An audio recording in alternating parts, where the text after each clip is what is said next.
But there's been a lot of discussion regarding what a new normal looks like as we emerge from this pandemic.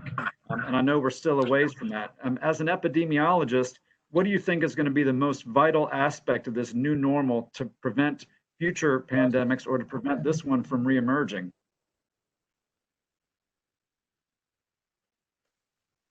Well, I think the most vital aspect of this new normal, it's, the definition of what is a new normal. What we're faced with right now is trying to resume reasonably the kinds of normal activities, the kind of social activities that we were accustomed to without exposing ourselves to a virus that is spread from person to person. So one thing that we're looking at is the likelihood that COVID-19 is going to continue to circulate in our communities at some level. We're hoping to see a dramatic increase in that level, but for now, the new normal is going to mean that we have to maintain physical distancing from one another, and we have to use certain types of protection when we're in public because we have a virus that is spread from one person to another with respiratory droplets. These are droplets that can be sneezed or coughed out by people who are sick. So the new normal will mean that in our society and in our communities, what we in the past didn't consider normal to even have to wear a mask everywhere we go, the normal social activities that we, especially as young people, are accustomed to participating in, how are you going to maintain those social connections, but also maintain a physical distance?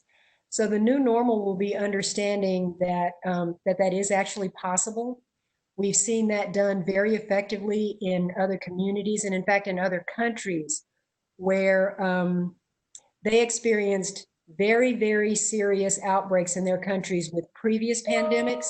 And what they learned from that is the rapid and widespread use of, just talk first about cloth masks, that they realized when we first started seeing COVID-19, when they adopted the widespread use of masks in their communities, they had a very rapid decline in their disease early on, and that was sustained.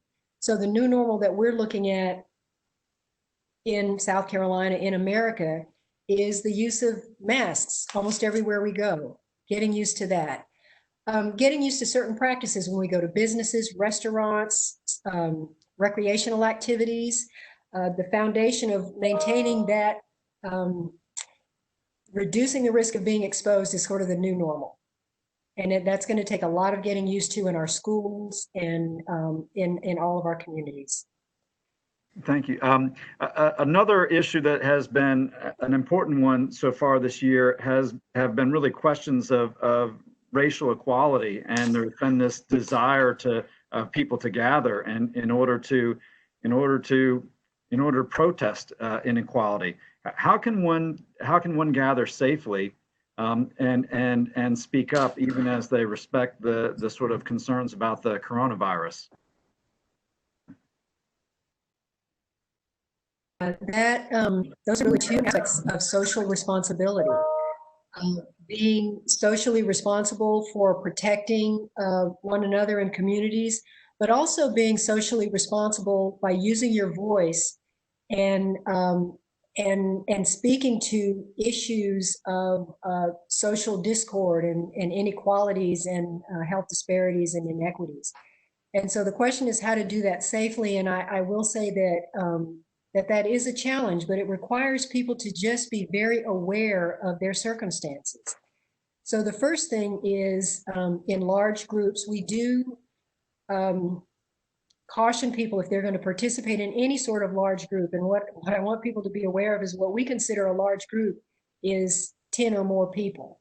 So one way that we can reduce disease transmission is activities that are optional or that are strictly recreational.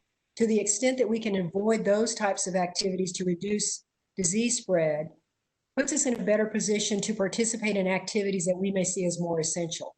But if you have to be in a large group, there are things that you can do to protect yourself. And again, the first thing, excuse me, is the use of a mask, a cloth face covering that covers your mouth and your nose to protect you from inhaling respiratory droplets, or to protect others from you coughing out, breathing those respiratory droplets.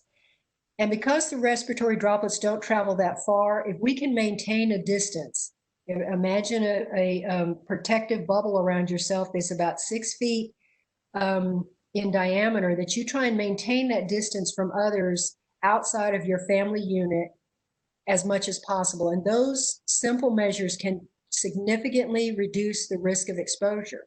And to the extent that we could do that in large public gatherings that are important for our voices to be heard, to peacefully protest and to speak out, that it's possible to do those activities more safely than what I have seen recently. Another question from James Goff. He wants to know, in your opinion, how should we handle high school extracurricular activities? Obviously, some can be done at a distance. Some are hard to do at a distance.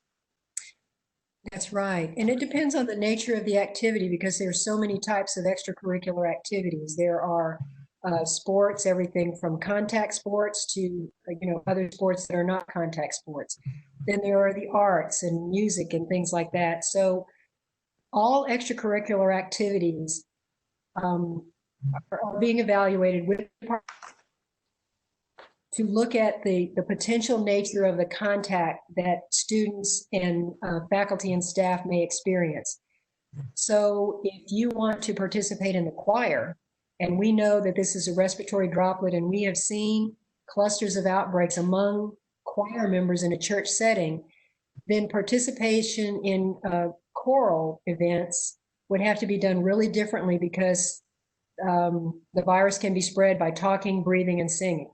If you're playing tennis, those are different circumstances. If you're playing football or basketball. So I list those things just to give the example that there is not a one-size-fits-all recommendation for extracurricular activities.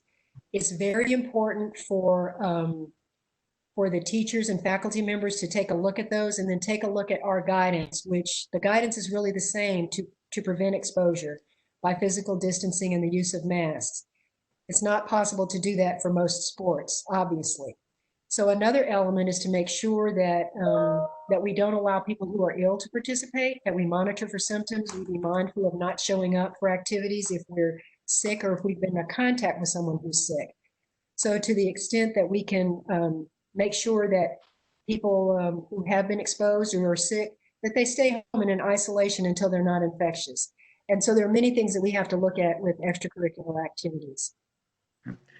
Chase, I think you had some kids who. Good morning. I was wondering what type of additional resources and mental health services would be put in place for kids or individuals who suffered during the pandemic, because a lot of therapist offices closed and people didn't get the support they needed or they suffered during the pandemic. So do you know about any government policies that might be implemented to help that?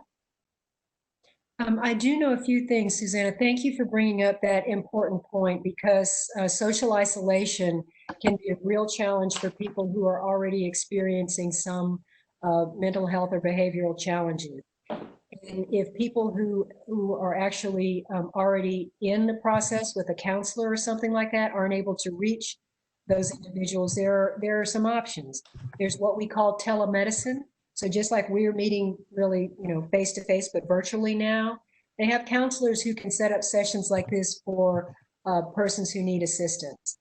There are government agencies and state agencies that offer assistance. There's the Department of Mental Health. If you visit the Department of Mental Health's website, there's information there for crisis counseling, for any individual to reach out to and say, I need help, how can you refer me? There are other organizations that respond to different demographics or different age groups. So there's a Council on Aging. Isolation is a real challenge for some individuals who are older, like your grandparents or something like that. If they need help and have difficulty with transportation, the Council on Aging can offer assistance there. So I would first suggest the Department of Mental Health, because they can provide links to other resources. And so they are out there, they are available remotely, but it's a very important problem that we pay attention to, because people who are not getting out and about, who really need those social interactions, as we all do, that's something important, that we don't just pay attention to our physical health, but that we pay attention to our mental health. what do you think will be the long-term effects of this pandemic on society even after it is over? Yeah, the long-term effects of this pandemic will be what we have already witnessed in terms of the number of people who have become ill and the number of people from our communities that we have lost. So that will be a lasting effect to so many in our communities who have suffered losses. But what we're looking at in the future, we have seen other pandemics that have become, just a quick definition here, a pandemic means a disease that has spread worldwide. And then we have epidemics that pop up sporadically in certain areas. And then there's a word called endemic. And what endemic means is that a disease will continue to transmit at a certain level in the population. Think of things like some of our vaccine preventable diseases. Maybe pertussis would be a good example because we continue to see pertussis at some level all the time. We continue to see other diseases like tuberculosis. So we believe that this new virus, COVID-19, will not go away, that we will not continue to see these really high levels of disease activity in our communities and in other countries, that it will, after some period of time, probably many months, will drop down to a level that does not overwhelm our healthcare systems. We believe in about a year or more, we will have a vaccine that will protect people so that some of the measures that we are recommending now, we will know that some people in the community will be immune from the disease if they've been vaccinated, and they wouldn't have to wear a mask or they wouldn't have to social distance. But that the development of a vaccine to address this pandemic is more than a year in the future. So we'll be looking at something like a seasonal flu, where every year we do have flu activity in the fall and winter, and every year we have hospitalizations and we have deaths. And so we hope to learn from what we're experiencing now, that there are other diseases that we can prevent. And so we'll look at this novel with what measures we can take, good hygiene. I think that's really reinforcing that lesson of what we've always said about preventing the spread of germs, from bacteria and viruses, that there are things that we can do to reduce the spread of COVID-19 and to reduce the spread of many other diseases as well. What does their life look like right now? Okay, well, we do the way we count infections. We require healthcare providers to notify us when they see certain diseases. And then we compile all of that data and we analyze it and we look at it to tell us where diseases are occurring, who is being affected, whether that is by population group, by racial or ethnic background, by geographic location. And then we use that data to tell us how to target our public health interventions. So if we look at pockets, any disease in a community, that tells us we need to target that community. We need to provide education to let them know that they're at risk. We need to provide education to let them know how they can reduce their risk. And we need to provide interventions like testing or medicines or vaccines to prevent the risk. We also work with healthcare systems and communities to sort of multiply our ability to address diseases. This is not something that just public health professionals can do. We need healthcare providers who work at the front line in doctors' offices and in hospitals, community health workers to bring services to people. And so public health is really what we call a multidisciplinary field that involves not just scientists, not just physicians, health educators, community health workers. And so there's a wide discipline, and all of that involves improving the public health. Yes, sir. My question was, is there a difference in the number of COVID cases between urban and rural areas? Not necessarily. So what we are seeing is pockets of transmission in both urban and rural areas. What we are seeing in some of our urban areas within specific communities, we investigate these disease clusters. So if it's in an urban setting, we will look at, we'll actually look at the address of every single person and look at if we can identify people who share the same address. And that can tell us that there's either transmission within a household or there's transmission within a work site or within a nursing home. It have been large community events. We saw a lot of activity after Memorial Day. And in our communities along our coastal cities where there was lots of beach activities, lots of festivals, within the week after that, we began to see an increasing trend in cases. So in our rural areas, these can be very tight-knit communities, and they can have social gatherings in neighborhood barbecues that involve 50 to 100 people. So we see outbreaks in rural communities as well, and among these tight-knit groups that us very closely. So it is not just a phenomenon of urban versus rural. We're unfortunately seeing it across all of our communities, and look at specific interventions that are unique to all those settings to help us control diseases there. Sorry, well, how exactly does a disease become eradicated? Like, I was wondering, like how the smallpox became eradicated. Like, what is the process? Very good question. Yes, there are only certain diseases eradicated based on certain characteristics. First of all, if humans are the only host, so that we could only they're only able to the COVID virus, there are actually animal hosts, so the likelihood of eradication there is limited. The other characteristics of a disease that can be eliminated is that it has to have a relatively long incubation period. So if a disease can be rapidly spread from one person to another within a matter of days, it's much more difficult to control. If there's a longer incubation period, then we can reach people with preventive measures. And the most important thing, and the example of a disease that's been eradicated would be smallpox, because there was an effective vaccine, only humans were the host, and we had mechanisms through public health to vaccinate the vast majority of the population so that the disease level occurred in such a low level that we were able to completely interrupt transmission. And then the other factor is that there has to be effective surveillance for diseases, so that anytime a case pops up, we can identify it and vaccinate around them. And we're in the process of looking at disease eradication now for things like polio. And there are other conditions that have those characteristics that give us the opportunity to eliminate. Tuberculosis would be another one. Hi, my question is, how will schools with funding be able to implement some of the changes regarding taking temperature daily or providing masks to students who may not have access to them?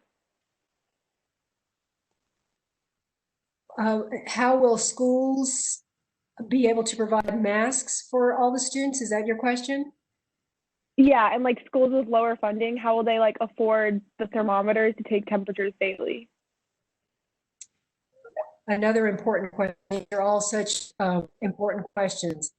And schools, if there are schools that are underfunded for being able to provide masks for their students, I know that the Department of Education is working very hard to make sure that resources are available. We're also asking families, because we want them to wear masks. We want everyone to wear masks outside of the school setting. So we're working so that communities have access to affordable masks, to affordable thermometers and things like that. Because it's not just the schools that are responsible for this, but families also have to identify how they can practice protection when they're in the community. So it's strongly advised that everybody has their own mask outside of the schools, but there will be instances, I know, where schools will have to pay attention, as they have in many instances, of meeting broader social needs for students, including feeding and childcare and things like that. So Emily, that is being addressed with the Department of Education, making sure that masks are available if there is the expectation that they have to be used widely in schools. Good afternoon, Dr. Bell. My question is what should we do in the way of children with like special needs in the way of like feeding tubes and stuff in schools, since that I understand one of my good friends has a feeding tube. I'm just wondering what we do now to help make sure his ports and stuff are clean in a school atmosphere with COVID. Right. School nurses have very large responsibilities for medical care in school settings. And school nurses have been involved statewide in our conversations about how to prevent the spread of COVID-19 in the school settings. And as healthcare providers, they're also familiar. I think many people would be amazed at the level of care that school nurses have to provide in the school settings. And so, Jacob, for your friend, if he's already been in a school setting and has the feeding tube, I'm sure that the school nurse will assist him with not only the routine measures that have been provided to him, but taking special measures to protect him, so to make sure that he is not exposed, because he's potentially at increased risk of having a more severe course should he become infected. So I hope to reassure you by saying that school nurses have been well informed and are prepared to provide for those healthcare needs during school hours.